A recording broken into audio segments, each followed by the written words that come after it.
Hallelujah. Amukama waffe yeebazibwe nnyo. Mikwano wabaddewo akabuliriro naye nga mu byonna tuba tubategekera ekintu ekirungi ekisingako obulungi. Tuli mu kutegeka studios nga bwe twabagamba. Netiwaaka ekifo endala zonna zikyediimye naye amagezi gatuweereddwa tukozese UTL. Tukozese UTL era gye tugenda okuddako mu bwangu ddala. Offices zaffe zibe nga zioperatinga, ebintu byonna tubirina mu linnya lya Mukama waffe Yesu. Kakati tuyinza obutalindirira nnyo kumaliriza.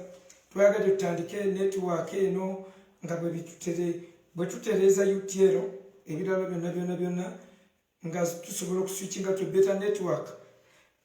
Naye katugende maaso nyine essomo lyenjagala okumalirizayo ate we tumaliriza ebya network tugenda kuba twanjula essomo eppya.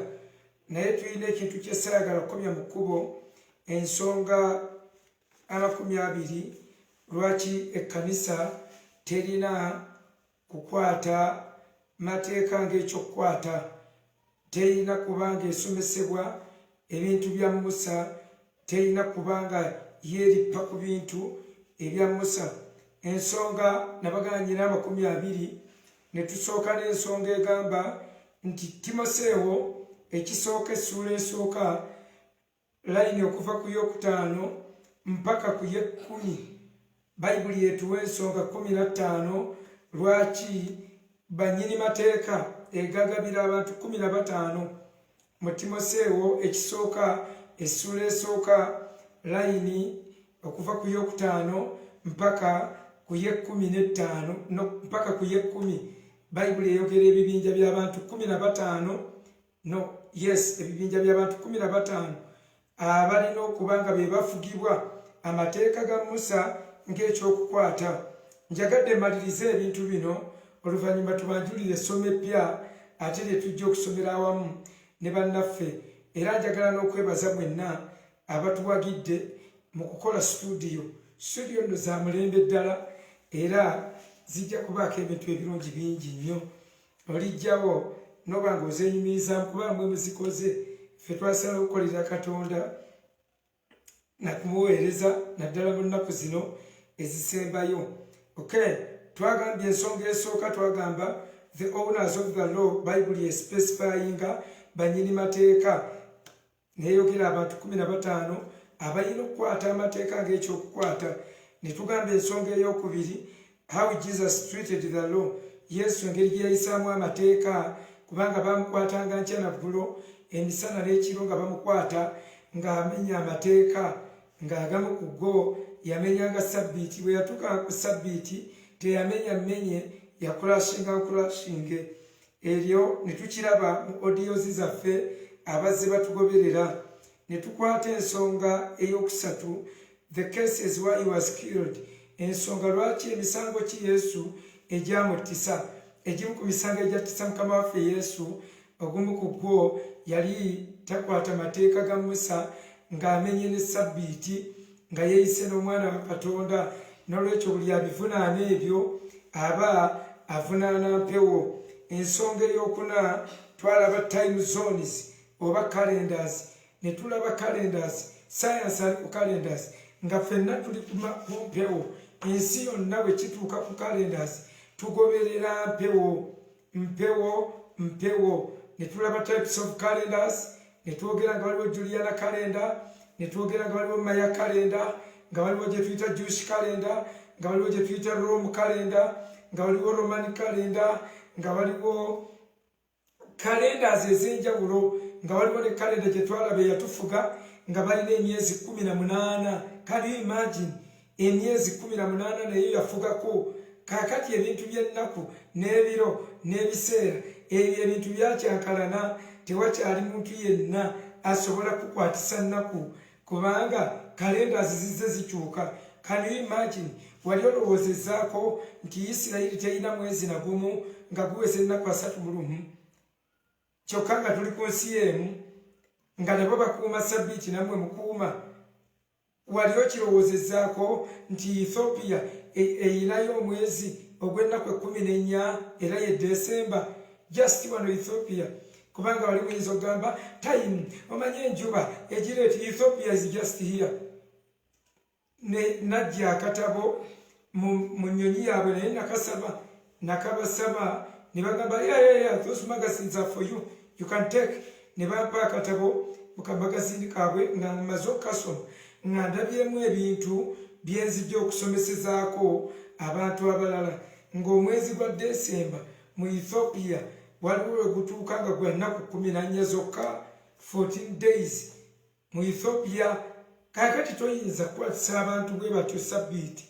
Kalenda tezifaanagana, ebipimo obudde tebifaanagana.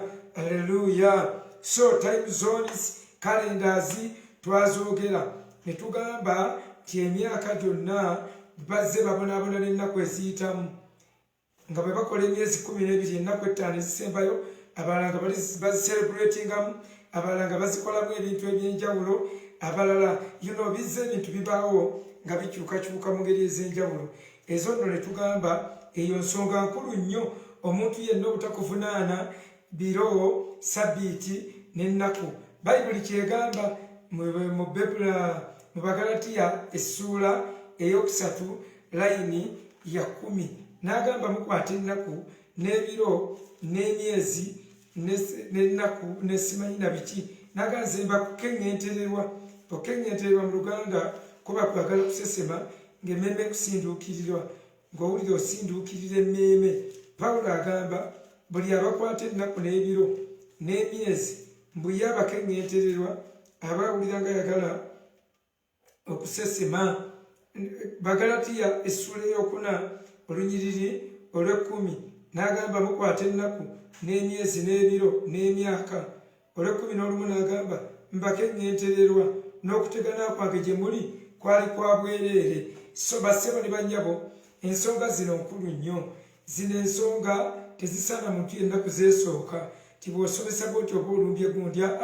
Era mubajjeemu ekitabo kye tusoma kinene nnyo okusinga omuntu wa bulijjo. Ebintu bye twogera obulokozi, institution is bigger than a human being, and therefore kikulu nnyo mmwe mwenna okukimanya nti twogera ku bulokozi bwaffe obukulu obwenkanidde wano. Eyo nsonga nkulu nnyo mmwe okukitegeera. Tugambye ku time zones teri muntu ayinza kuvunaana. Gwe tojjukira Yoswa we yazza enjuba emabega ate ng'enjuba yeepime obudde n'ebiro n'ebiseera nga balwana mu kiwonvu Ajalooni. Bwe baali balwana Katonda n'amugamba yimiriza enjuba, nazza enjuba emabega degrees, several degrees, enjuba nedda emabega mpaka bwe yamala okulwana ng'ennaku zeesibye, ennaku ne zeesiba. Kaakati bwe ziba zeesiba ku Lwakusatu baatandika ate ddi okuddamu okubala. Ebintu by'ennaku byakyankalana, byabakyankalanako, byatubulako. Tewali amanyi oba olwaleero lwe Lwokusatu oba enkya Lwakusatu. Naye tulina ate okufuna okubala okufaanagana tusobole okukola appointments. For appointments sake tulina okufuna okubala okufaanagana. Naye mbabuulira okusinziira ku calendars nga bwe nzibasomesa, toddamu na kukirowoozaako nti waliwo olunaku oluli perfect. Gwowoza mu nnaku 6 Mukama yakola ensi, olunaku olw'omusanvu n'awummula. Yatandika lwakumeka? Bw'oba tomanyi lwe yatandika kutonda, shut up, biveeko, toddamu na kubyogerako. Kyova olaba ennaku tezifuga, tezikola, era tewaba omuntu yenna yenna akusibako ennaku n'ebiro ne sabbiiti. Kati ate amateeka ga Musa tebagasokoola, bamenyako limu gonna ne gaatika. Ebyo tujja birabaawo mu maaso. So ekyo twakyogera time zones nebanga ensonga yaffe ey'okuna lwaki ekkanisa tesibiddwa mu mateeka ng'ekyokukwata. Mu mateeka ga Musa yajjawo wakati ekyawula n'akiyuzaawo. Gaali gafugira mu mubiri era ogayuzaawo yagayuliza mu mubiri lye lyali ejjigi, era omubiri gwe bwe baamala okuyuza ejjigi ne lyeyuzaamu. Sera kagambo kakulu nnyo ako. Then ensonga ey'okutaano the summary of the law, obufunze bw'amateeka. Mu Matayo essula ya 22 layini eya 35 mpaka ku 4 Bayibuli eyogera ku summary ey'amateeka. Eyogera ku summary y'amateeka nti amateeka gonna nga bw'ogalaba ebipande ebyali ebibiri, buli kipande kyali kikiikiridde etteeka limulimu. 35 Matayo 22:35 22:35 Bayibuli egambye bweti nti omu ku bo ow'amateeka n'amubuuza ng'amukema. Bo ab'amateeka baba bakema bukemi, era temuyinza kuwona bikemo nga musoma by'amateeka. N'amugamba nti omuyigirize ekiragiro ekikulu mu mateeka kye kiruwa? Baba Adiventi bagamba Sabbiiti, bawa ensonga zaabwe, naye omuyigiriza teyayogera Sabbiiti. Naye bamubuuza n'agamba atya? Naye ne bamugamba nti naye ye n'abagamba nti yagalanga Mukama Katonda wo, yagalanga Mukama Katonda wo, yagalanga Mukama Katonda wo n'omutima gwo gwonna n'obulamu bwo bwonna n'amagezi go gonna. Ekyokubiri n'agamba olwa 38 nti kino kye kiragiro ekikulu eky'olubereberye. God being number one, ekipande ky'amateeka ekisooka kyali kikiikiridde love, but for God nga kikiikiridde agape love, kwagala Katonda. Agape love, love for God and love of God, nga kyonna kiggweeraawo. Kati 38 naga kino kye kiragiro ekikulu eky'olubereberye. N'ekyokubiri kifaanana na kino, nti ate n'ekyokubiri kifaanaganamu na kino. Kyova olaba gombi gaali mayinja, byombi byali bipande bya mayinja. N'agamba n'ekyokubiri kifaanana na kino. Lwaki? Naye kikuliko akagambo kwagala, naye ko kano bagambye yagala muntu munno nga bwe weeyagala wekka, yagalanga. N'agamba n'ekyokubiri kifaanana na kino nti yagalanga muliraanwa wo nga bwe weeyagala wekka.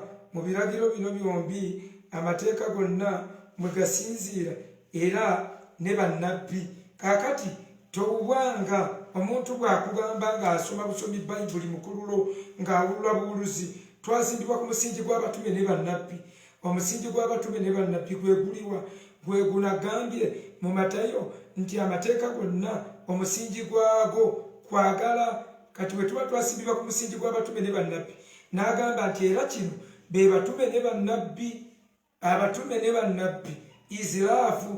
Kati bwe bagamba twasimbibwa ku musingi gw'abatume ne bannabbi, oli n'agamba ge mateeka. Abannabbi si ge mateeka, kubanga atavunudde nti bannabbi abayogedde kwagala, ayogedde kwagala. So ladies and gentlemen, olw'okuba agambye nti kwe kwagala, kaakati amateeka gonna oli bw'aba awakana gatuukirira mu kigambo kwagala gonna. Amateeka ebipande bibiri wadde babadde bakwawuddemu nga kwa mpagi bbiri, ng'empagi emu love your God with all your heart, with all your soul, with all your mind. Etteeka eryokubiri love your fellow man, love your neighbor. Liyagala muliraanwa wo nga bwe weeyagala. Yagala muliraanwa wo nga nawe bw'owulira nga weeyagala. Mwagale. Kaakati gombi ne gaba nga muvuddemu ate limu. Kyeyavudde agamba nti gafaanagana ne gasibibwamu limu, kwe kwagala. Kaakati essanduuko y'endagaano bagisaanikirako amateeka, olw'okuba gonna bagagasse wamu. Ebipande bibiri ne babiteeka wamu mu ssanduuko. Olwo essanduuko yonna masisiiti n'ebanga egenda kukolera ku kwagala, kye tuyita masisiiti, wakati mu bakerubi abaatuula ku ssanduuko. Jjukira ekisaanikira kya ssanduuko y'endagaano kye kyasaanikira ku mateeka. Amateeka ekigasaanikira is mercy, grace, love, ekisa kya Mukama waffe Yesu Kristo n'okwagala kwa Katonda n'okussa ekimu okw'Omwoyo Omutukuvu bibeere naffe ffenna. Kaakati ezo benedictions esatu eziri mu Bakolinso nga Pawulo afundikira ebbaluwa y'Abakolinso yayogera benedictions mu Bakolinso ekyokubiri essula ye-13 layini eye-14 ayogera ebintu bisatu agamba ekisa kya Mukama waffe Yesu Kristo n'okwagala okwa Katonda God is love n'okuseekimu okw'Omwoyo Omutukuvu bye biba bibeera naffe ffenna n'eri abooluganda bonna ffe tukateekakako n'eri abooluganda bonna kubanga kitukakatako n'okwagala abooluganda. Okay, kakati amateeka gonna bwe tutambulira mu kwagala tuba tugatuukiriza. Ye Balooma essula eye-13 layini ey'omunaana, the book of Romans chapter 13 verse 8 agamba abatambulira mu kwagala ng'atuukiriza amateeka. Kakati amateeka Yesu bw'agamba nti yajja gatuukiriza, yagala sajja gadibya naye najja gatuukiriza. Kati amateeka bagatuukiriza batya? Nga baagala. Love fulfills the law. Okwagala kutuukiriza amateeka. Ye Balooma 13 olunyiriri olw'omunaana agambye bw'ati ti tebubeeranga na bbanja lyonna eri omuntu yenna wabula okwagalananga kubanga ayagala muntu munne ng'atuukiriza amateeka. Do you have love? Amateeka gonna ogatuukiriza. Kakati oli aleme kugamba tubbe namwe ne mugamba ndoza abasajja n'abakazi tukosesebwamu ebinaabiro. Nedda. No, don't be shallow. Mubeere bagaziiko. Kino kye twogerako kisukka ku ebyo, kisukka ku civil laws, kisukka ku bintu ebirala byonna.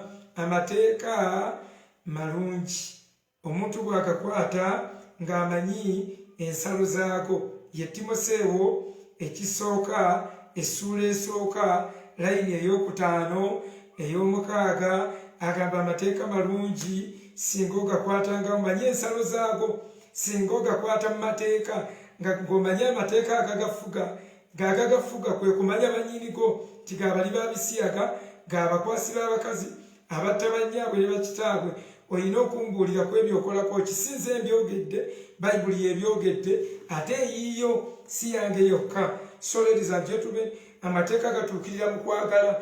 Omuntu yenna ayima mu kwagala amateeka tegamukwatako, wabula bw'oba wawola, it is up to you, amateeka gaba gakwatako. So Yesu yatuukiriza amateeka. Amateeka gatuukirira mu kwagala. Kati bw'ayogera mu Matayo essula ey'okutaano n'agamba teyajja kugadibya wabula okugatuukiriza. Yagatuukiriza atya? Ng'alaga okwagala, kubanga bwe yatwagala Bayibuli egamba ani ku mmwe ayinza okwagala munne n'atuuka n'okuwaayo obulamu? Yatwagala. Yesu yatwagala kuva dda nga tuli mikwano gye, nga tuli mikwano gy'aba, nga Yesu mukwano gw'abantu. Ngero 8:31 Bayibuli egamba ti era essanyu lyange lyabanga n'abaana b'abantu. Awo yali ayogeranga Mr. Magezi, and my joy was always with people, with human race in the habitable world. Nga nkyali mu nsi eri ebeerekamu, essanyu lyange lyabanga n'abaana b'abantu. Bayibuli ega Yesu bwe yabatunuulira n'abaagala. Omusajja eyajjanga adduka, Yesu yalina okwagala. Yalina okwagala. Sajja yajjanga adduka, the rich young ruler. Tibwe yalinga agenda mu kkubo, omunajja gy'alinga adduka n'amufukaamirira n'amugamba nti omuyigiriza omulungi, n'akola nti okusikira obwakabaka obutaggwaawo. Yesu n'amugamba nti ompitira ky'omulungi, tewali mulungi omu naye Katonda, omanyi amateeka. Bwe mbadde nnoonya nti Yesu bwe yamutunuulira n'amwagala nja mulaba. Wuliriza, Yesu yalina okwagala. Seetaaga kunoonyereza nnyo. Kitaawe yalina okwagala. Yokaana 3 okuva ku 16 bwe yayagala ensi n'okuwaayo n'awaayo omwana we. Kati yatuukiriza amateeka through love.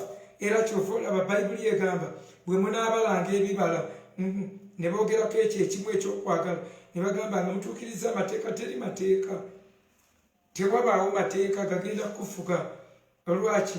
Love eyina amateeka gaayo. agakumala okubanga kaliko n'okatuukiriza gwenjagala sisobola mukola fujjo gwenjagala saagala ate kumukwatira kuba gwenjagala mba saagala mubonyabonya gwenjagala saagala mukuba bwe mba njagala omuntu ne bw'oba mu takisi kubuli waliwo n'amateeka nga gaffe ga buntu gatufuga ng'okyesibye ku 10 ekumi n'okutuyinza tegatuyinza manafu bayibuli yegamba nti manafu mu Balooma essula ey'omunaana bwino yakala bane bayibuli enyuma Balooma essula ya 8 bayibuli yetulaga nti n'okutuyinza tegatuyinza olugero lwokusatu kubanga amateeka tegatayinza kubanga manafu olw'omubiri Katonda kyeyava atuma omwana we ye mu kifaananyi eky'omubiri ogw'ekibi era olw'ekibi asalire omusango ekibi mu mubiri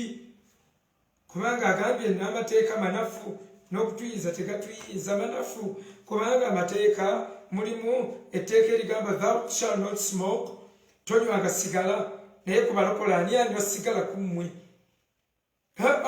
anti kwolowooza nti amateeka bwe gatabaawo tetusobola kubaawo obulokozi buli waggulu ku gwo obulokozi busukuluma ku mateeka kubanga ate bwo obwako tulina etteeka ery'omwoyo kakusomerera Balooma essula ey'omunaana kale kaakano tebali ku misango bali mu Kristo Yesu okuva ku lugero olusooka katuwuliriza olwokubiri kubanga etteeka ery'omwoyo gw'obulamu mu Kristo Yesu ate lyanfuula ow'eddembe okunzija mu tteeka ery'ekibi n'ery'okufa kaakati etteeka ery'ekibi n'okufa lyeririwa amateeka ga Musa ge baayitanga ag'okufa munnange tokiwakanya ge mateeka ag'okufa amateeka aga Musa galiwa nti biri ebikolwa eby'ebbali ebikolwa by'amateeka bye bayita ebikolwa by'amateeka byebyo ate kirala nnyo tawuleti tola naye amateeka ga Musa ge baayita amateeka ag'okufa bw'oba oyagala okwongera okikkaatiriza okwongereza egiri gye namalirako luli naye bw'oba oyagala okwongera okikkaatiriza ogenda mu Bakolinso ekisooka essula ey'okusatu ngisomaasoma nnyo tuve ku lino essomo nga tulitegedde bulungi nga tetunnabanjulira ate essomo eppya erigenda okujjaawo mu maaso mu Bakolinso ekisooka essula ey'omukaaga okuva oba temumanyi nga bali abatuukirivu tebalisikira Bakolinso ekyokubiri essula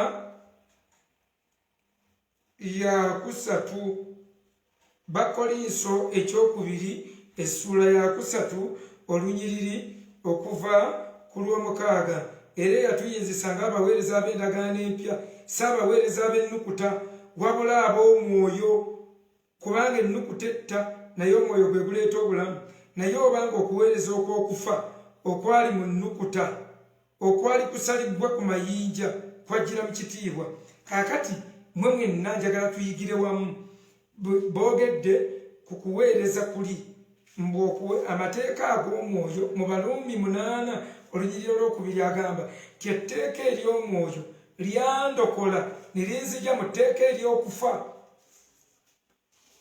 kaakati tteeka ki ery'okufa tebakulimba amateeka eg'okufa ge gano ag'omusa agaali gawandiikiddwa ku bipande ebibiri era bayibuli yeyeddamu the Bible interprets itself akati bayibuli nevunula amateeka gali ge boogeddeko ag'okufa neegayita ennyukuta neegamba ennyukuta etta ennyukuta mbuzirize baasala ku mayinja nabagamba luli ekiziyiza ennyukuta bwano bavunula leetaazi naye ekiziyita ennyukuta koodi kyabalema okuvunula amateeka gano baagawandiika mu koodizi ku mayinja nga bwowulira Hammurabi koodi ne koodizi ez'enjawulo ne bayibuli original yali yawandiikibwa mu koodizi kati ng'amateeka ago ge boogerako ng'ennyukuta ennyukuta etta lwaki gaalingako ekyo okufa buli anaakola bw'ati akolimirwe buli anaakola bw'ati attibwe anaakola bw'ati akolimirwe attibwe ng'eritaliiko kikolimo liriko kuttibwa Hallelujah. So ladies and gentlemen, bwe twogera ku nnyukuta etta amateeka ag'etta waliwo amateeka agaawuddemu kati gurupu bbiri amateeka ag'omwoyo n'amateeka ag'omubiri. Naye agamba etteeka ery'omwoyo mbu lyatulokola tujja mu tteeka ery'okufa. We are saved by a certain law from a certain law. Naye gali ag'okufa ge gamusa. Kati oli wakubuuza amateeka weegali oba tegaliiwo. Omugamba excuse me, mateeka ki? Waliwo amateeka ag'okufa n'amateeka agatali ag'omubiri. Etteeka ag'okufa ge gamusa ku kipande era ago ge g'omubiri. Era ago ag'omubiri yagajjawo n'atuwa amateeka ag'omwoyo. Amateeka ag'omubiri tegatuyinza. Kakati bwe gatatuyinziza n'obutono matono ng'ogyeko okuba nti manafu. Bayibuli yegambye nti manafu mu Baruumi 8 olunyiriri olwokusatu nti manafu olw'omubiri kubanga go ga mubiri. N'okutuyinza tegatusobola olw'ensonga tegamala. Tewaliwo tteeka ligaana kusooza, tosoozanga munno. Kyokka ate mu butuufu muntu bw'akusooza buli omu teyeetaaga mugamba nti akoze bubi. Tewaliwo tteeka ligamba tokwata katima ng'oli mu banno, oli mu takisi, muli mu banno mu lukiiko, lubuto lukuluma. Tewaliwo tteeka ligaana. Nogamba Muzungu yagaana okweziisa n'ogenda okwata obuzibu n'obuta. Aga amateeka tegaliiwo. Tewaliwo tteeka ligaana butanaaba. Tewaliwo tteeka. Naye etteeka ery'omwoyo owulira buwulizi nga munno bw'aba ali comfortable naawe toba comfortable kubanga ddyo lisibiddwa mu kwagala. Kyavaga nti amateeka gonna gatuukirira mu kintu kimu, kwagala.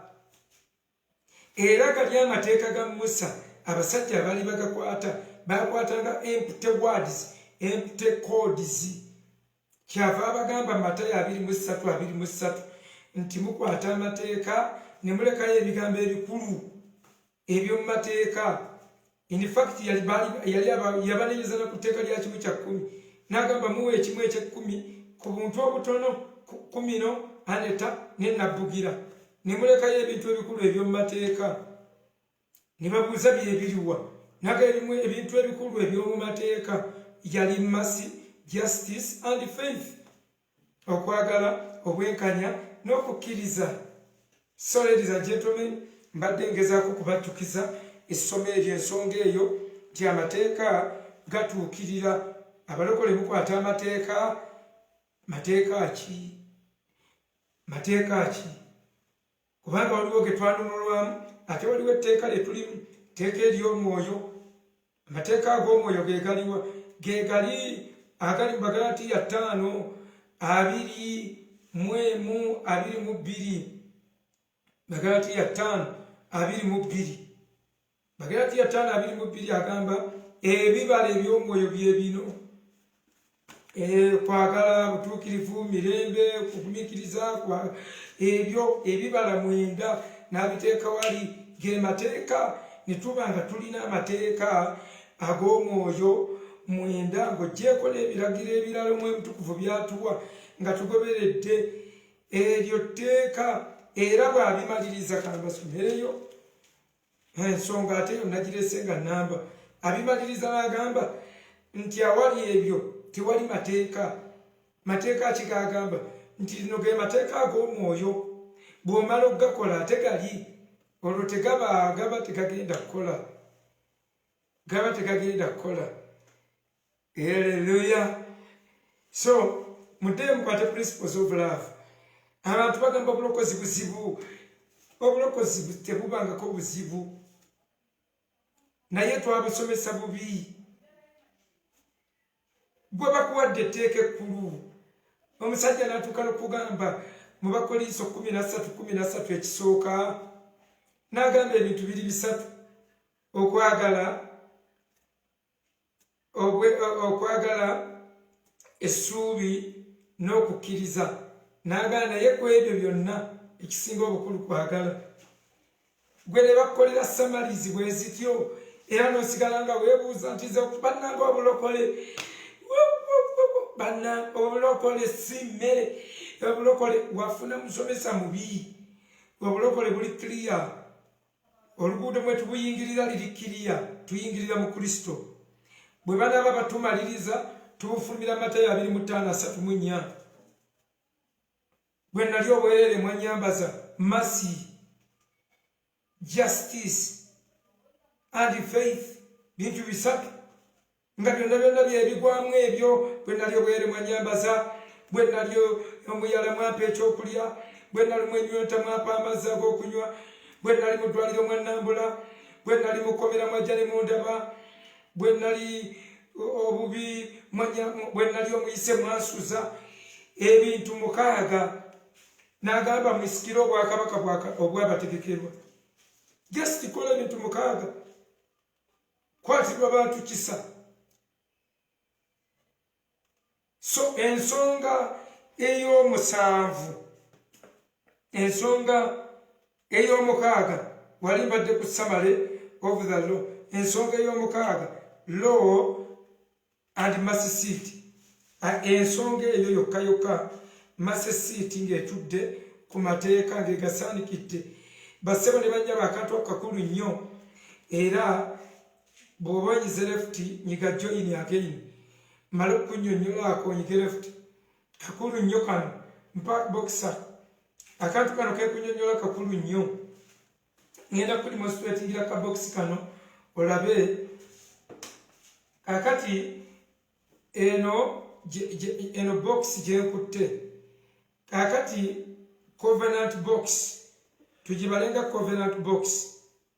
Kakati muno mu covenant box Katonda yaddira amateeka, ebipande by'amateeka 2 n'abiteeka munda. Naddira mercy seat, naddira omugo gwa Alooni ogwalukanga n'aguteeka munda. Katonda naddira akasumbi k'emmaanu aka zaabu n'akateeka munda. Bye bintu bisatu mwabazze bagoberera mu kuye ng'asomesa mukyajjukira bulungi spiritual significance, ebyama by'ebintu ebyo ebisatu okubiteeka munda. Okay, Katonda bwe yamala n'alagira nti babikkeko. Bwe babikkako kungulu kuno n'atuuzaako bakerubi, n'atuuzaako kye bayita mercy seat. Mercy seat yagituuza kuno kungulu. Kakati mercy seat ng'eri kungulu, ekyasaanikira ku mateeka bakiyita mercy seat. Tebisobola cooperatinga at the same time.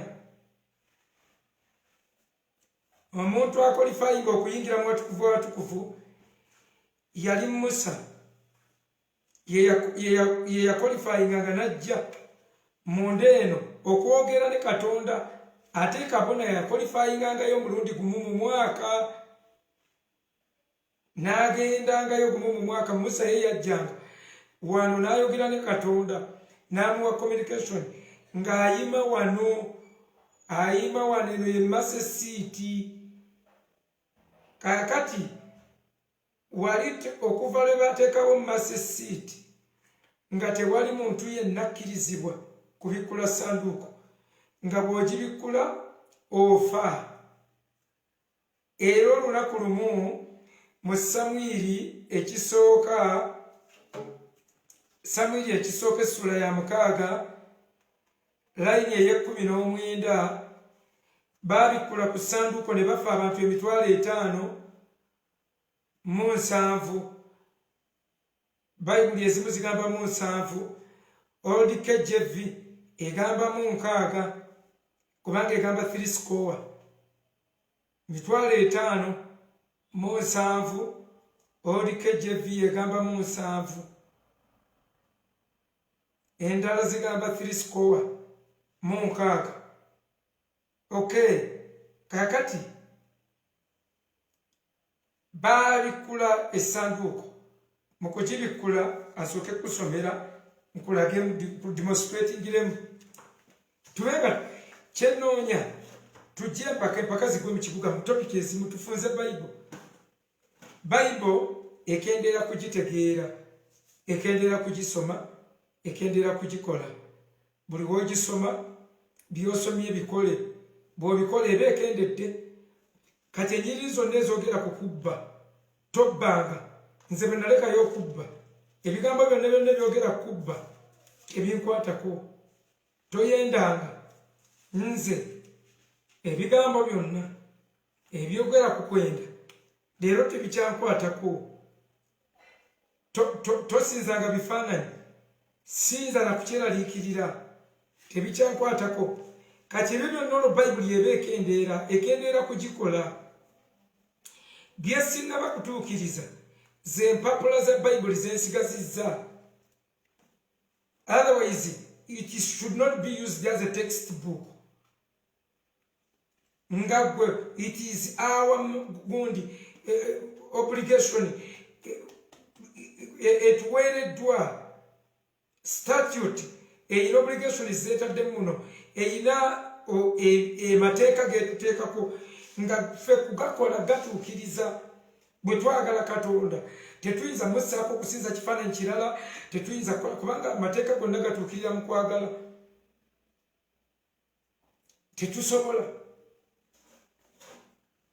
byonna byonna tumaliza tubituukiriza okay ndiri ku ssanduuke kati kirinda kirese wamu 6 Samwiri ekisooka essula ey'omukaaga layini ey'e19 agambye natta ku Basesusemesi kubanga baali balingiza mu ssanduuko ya Mukama natta ye ku bantu abasajja 5,507 abantu ne banakuwala kubanga Mukama yatta abantu olutta olunene lwaki yabatta ojja kusoma sitole eno bw'ova ku lunyiriri ezisooka essanduuko baali bagiwambye ne bagitwala mu bunyage bwe bagitwala mu bunyage teyagenderako mu gyasi yonna neyeerwanako neekomawo n'omunyago bwe bagiwerekera ne bagituusa ekomyewo ne zaabu na buli kintu kyonna abasajja bwe bagirengerera eri Abasesusemesi ne bagirigwira basaze saddaaka baleese Yoswa kabona waabwe bagikoledde emikolo Katonda n'abasanyukira ku lwekyo naye ensobi gye baakola yali emu ne babikkula ku ssanduuko ne babikkula ssanduuko wali wonna mwali musobola ojjenjooyinga lwaki kubanga yali etuddeko mercy had prevailed mercy grace prevailed over the law kakati grace hovers the law ekisa kibikka ku mateeka kakati bano Abasesusemesi mu lunyiriri olw'19 ne bakola ensobi ne bakola bwe bati ne bawunzika ekisa kakati bwe bawunzika ekisa ekyo bayibuli ekyo kyegamba olunyiriri mu ssuula ey'Abagalatiya 5:4 Bagalatiya 5:4 bawunzika ekisa ne batunula mu mateeka masesiti neegwa masesiti ne yeewunzika mercy cannot operate together with the law. You either open the law and you bend or you shed off the mercy n'osigala ku mateeka oba obikka amateeka n'osigala akusomera olunyiriri luno Bagalatiya 5:4 mwawuliddwa eri Kristo mwabaagala okuweebwa obutuukirivu mu mateeka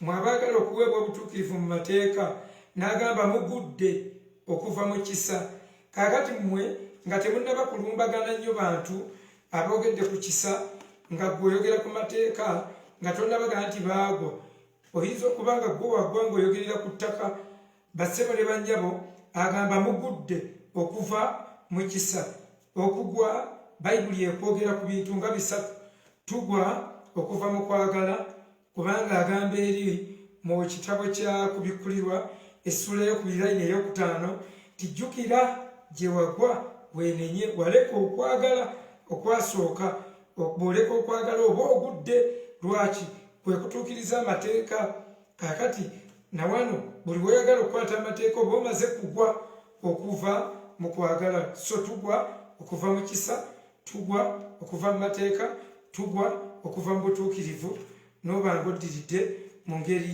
bw'ekyo so ladies and gentlemen njagala bagamba tobisobola cooperatingira wamu amateeka n'ekisa tekiriyo topic teriyo. There is no topic for law and grace that is biblically tebikolangako lumu. Bwe tusoma mu Yokaana essula esooka layini ey'17 bayibuli ekijjayo bulungi tebyoperatingirangako wamu. Ate saagala mwe confusing mukuyeeya agamba bwati ate gundi agamba bwati si byakugamba. This is the Bible. Banaye nenkuyirayira ennyiriri ezo zonna ate nga ziri well sequenced and coordinating.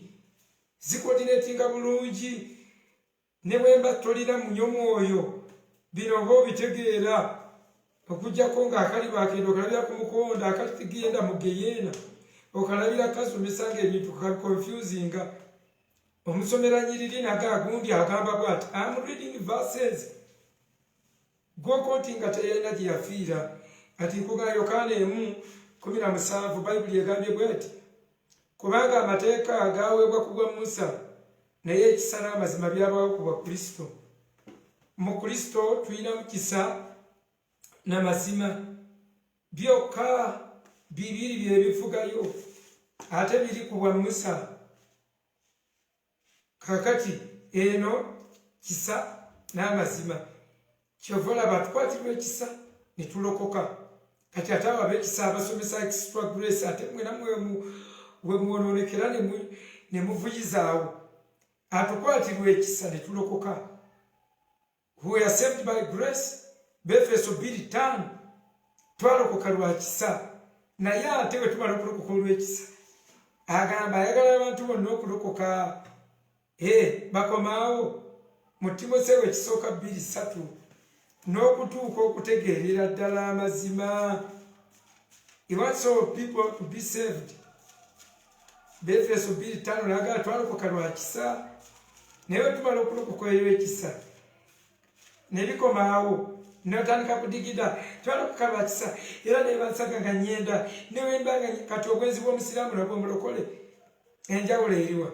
Mbwati ono ye yayatula ng'oyatula okwatulaako bayibuli egamba nsaamu ekitiibwa kyakumimwa naye ng'omutima gwabwe gundi wala tebikoma kwatula. Timoseewo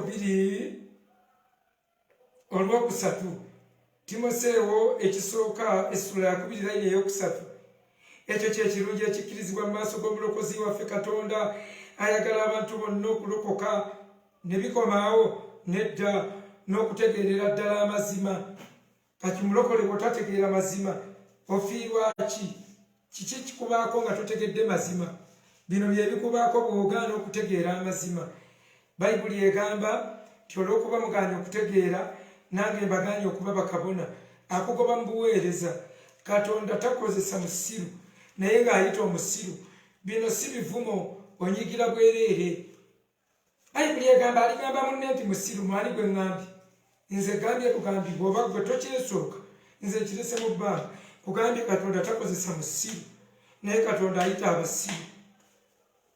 Lwaki ayita abasiru? Abafuule abalina amagezi, abawa amagezi kubanga ekigambo kye kireeta amagezi era kireeta okutegeera.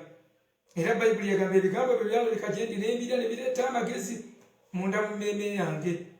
So ladies and gentlemen, taata atuyita n'atuwa amagezi agava eri eggulu ne tukwasa abagezigezi ensonyi be twaleka mu nsi abaali batusuubira tuli bajega.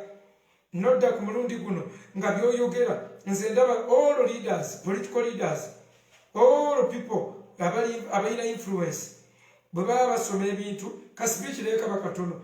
Ndaba Ssaabasajja asoma kasome, ndaba Pulezidenti asoma kasome, ndaba Robert asoma kasome, Robert Kyagulanyi, ndaba omuntu gwe nalaba atasoma speech yali Obama.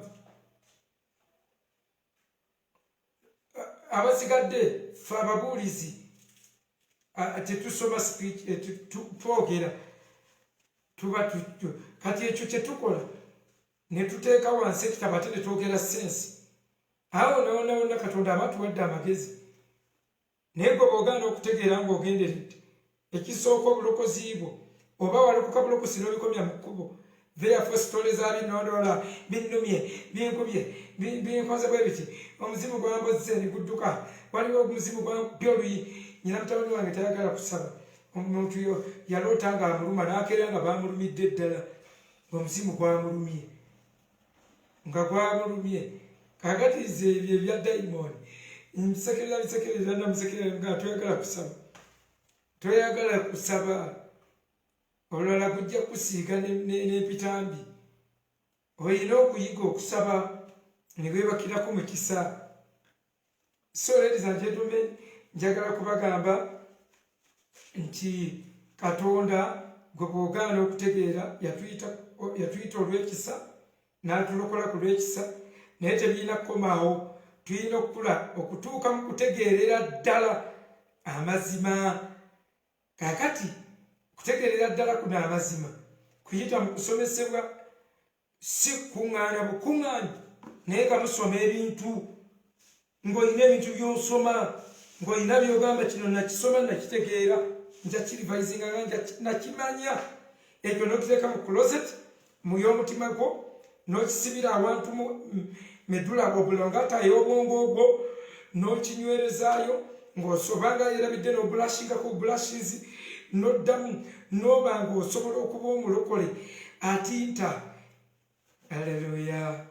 So ebintu ebyo byangu nnyo mikwano gyange, bwe tuba nga twewaddeyo ne tuba nga twekozeemu omulimu, Katonda asobola otuyamba ne tuba nga tetulafuubana.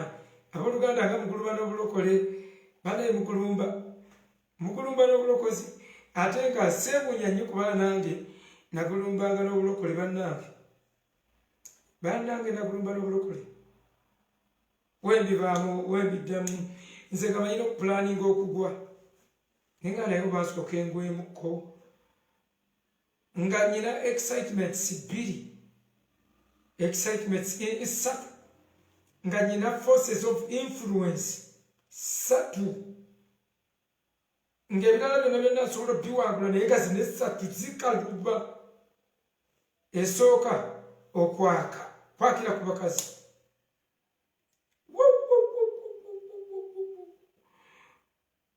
Nga buli kendaba ekyo nga influence nene, nga mbeerawo neŋŋamba naye oba nsooka engwemuko. Kati nga bwe mpulira ku njiri ngaeyo ey'ab'ekisa extreme grace, nga naye nsooke neekwatemu ku yaabo, kubanga boyoloola tiweesalira na musango. Njagala okwegugumusawo nenenwana nenelwanise obulamu bwe butyo nga byakugulumba. Force of influence endala gwali mupiira, naye omupiira nakatikati mwekali bumbonyabonyamu, naye mala kusanga nduulu, mala kusanga bagukuba, mala kusanga amaaso ne gakwatibwa ku TV bwe gati. Oba olina mpereza ka message Chelsea nnya simanyi Prodoscus 2 nendoniko okukyamuka nenoonya geemu eddako, naye nga era siri ku hot seat eri gye nabangako. Nze nga Uganda Cranes bwe begenda kusamba sibuulira lunaku lukulu, saagala kutambulatambula, saagala appointment yonna, saagala kufiirwa ne wemba nfiiriddwa delegate. Teriyo kintu kyonna nga kinsingira mupiira, tewaliyo manyi kyonna. Era nga manyina okukola essaala Yesu aleme kudda nga Uganda Cranes esamba, oba Sports Club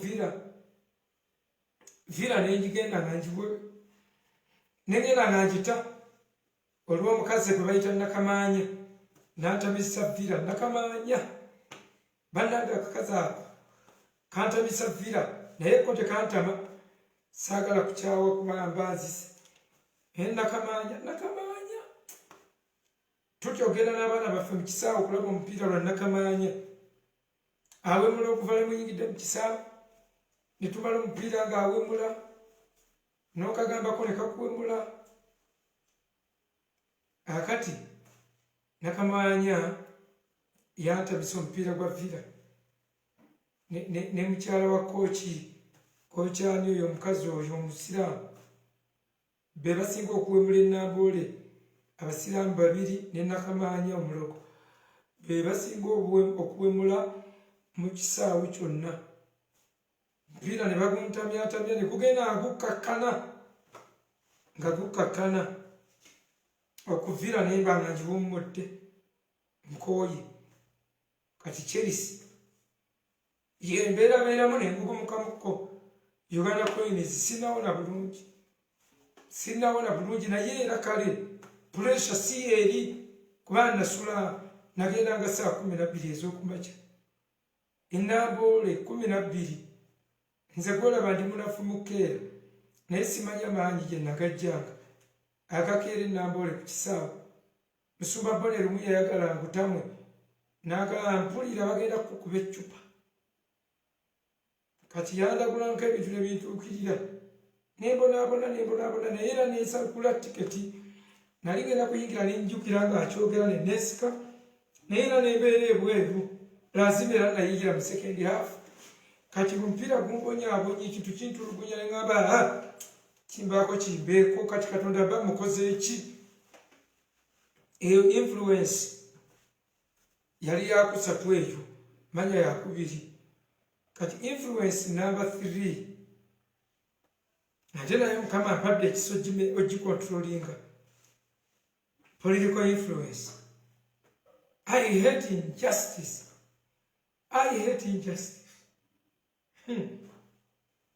Political influence. Tomanyi na kumanya. Political influence. Simanyi ng'omutima gugugumuka bwe guti. Nga ndi mwangu nnyo omuntu yenna okuŋŋamba jangu tugende tulwane. Oba tulwane ne police oba tulwane.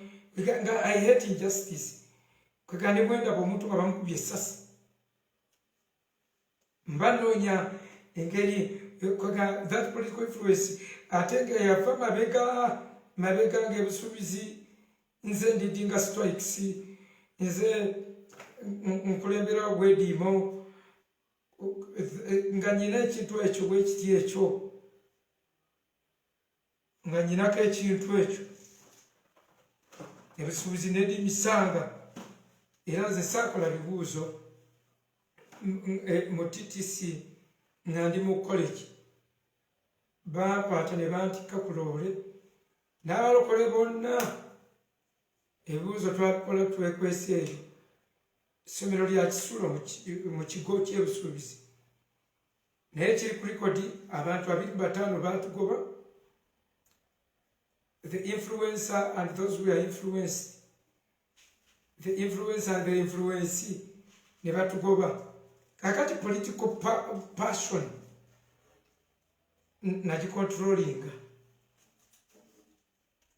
nagicontrolinga I hate injustice. Injustice entama saagala kawabe wange waka awo sigalo ne mulaba ng'asigadde egwe ng'enkuba etonye abaana bonna bali mu nnyumba madamu oba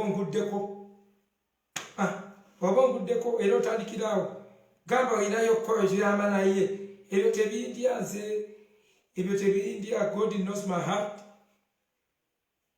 Ekintu kyensinga okuheetinga mu nsi mu bulamu bwonna I hate injustice. Lwaki nabikulira kye bayita justice mu Bayibuli nga nsoma ku bintu ebyo ebisatu mercy, justice and faith. Nembikwata buli kintu nenkinanulwa nenkisoma mu Bayibuli. Obwenkanya Bayibuli y'Oluganda kyagiremu okuvunula babuyita bwenkanya. Okay, njagadde mmalire wano mikwano gyange n'okubagera okubagamba nti gye nkyaliyo mbadde ntereza ofiisi nazisembula nenziteeka e Makerere naye Makerere walungi wakasi ndi Kasozi ndi walungi era mbeebaza mwenna abayimiridde naffe abayimiridde mu kuzirongoosa mu spongi ezi zonna twaguze spongi eko zonna tuziggyemu cameras zibe nga amataala gonna tugenda gakula olabe ng'ekintu kirungi nnyo ngenda kukolera ddala ddala ngizimbe mpola ga studio eyaddala then era tubeebaza tuguzayo omuntu butono nnyo esi osobola okugula esi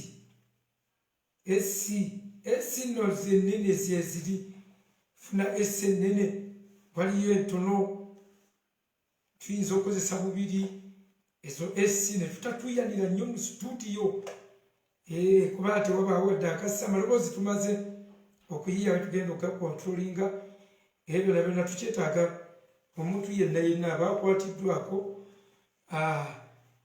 kitukolera nebaza abatukoledde ne batu mulimu abantu abakoze waliwo abantu aganze kino ngenda kikola waliwo omusumba obu yatugulidde sound card tutereza amaloboozi omulala natugulira amplifier manya mixer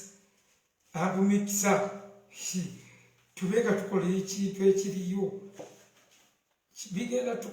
bigenda bakolera bayigawe bigenda bakolera embenga mpeereza nga naawe gwempeererezaamu eweebwa omukisa eno byammwe eno si studio mbunkola kintu omwana kyalisikira asikiremu ki bino bye bintu byenkuweerezesa ne bisirira ne biggwawo omuliro ne guyita mu ampu neggwawo akantu gwe kati okalaba ngaakatono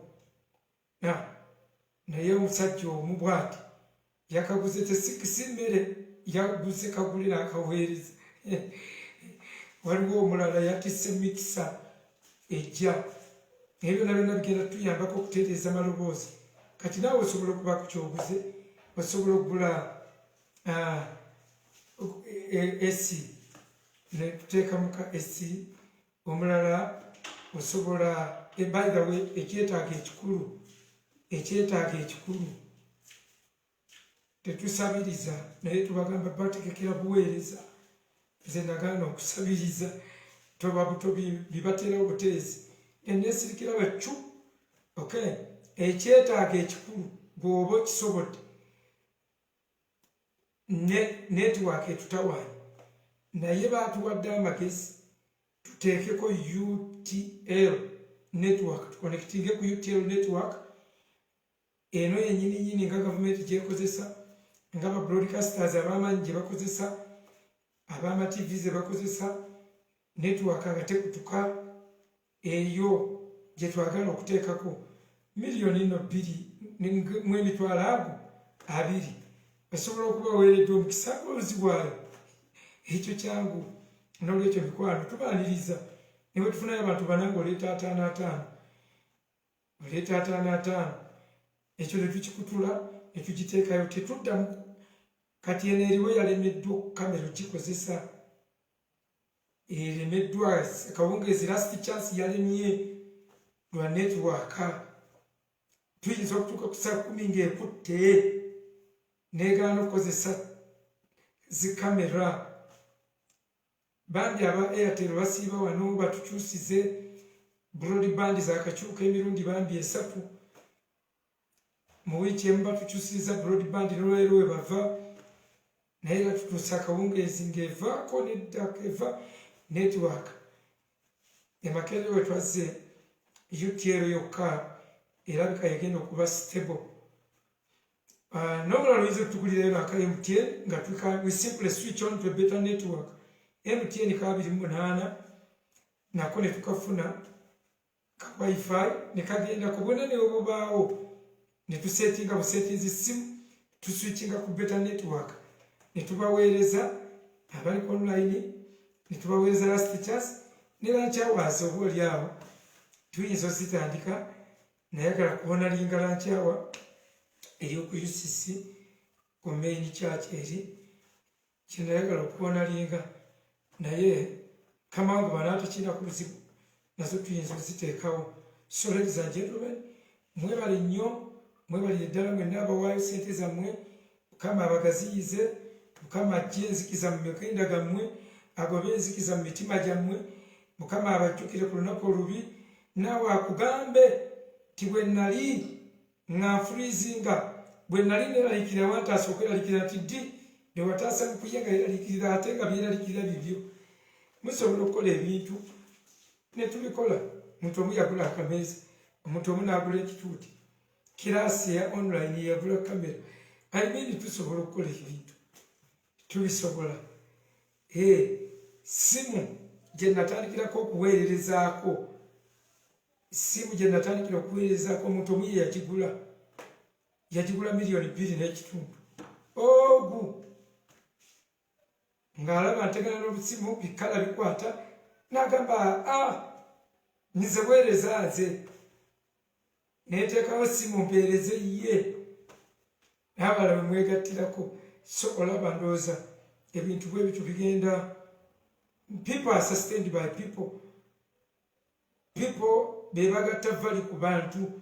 People add value on people.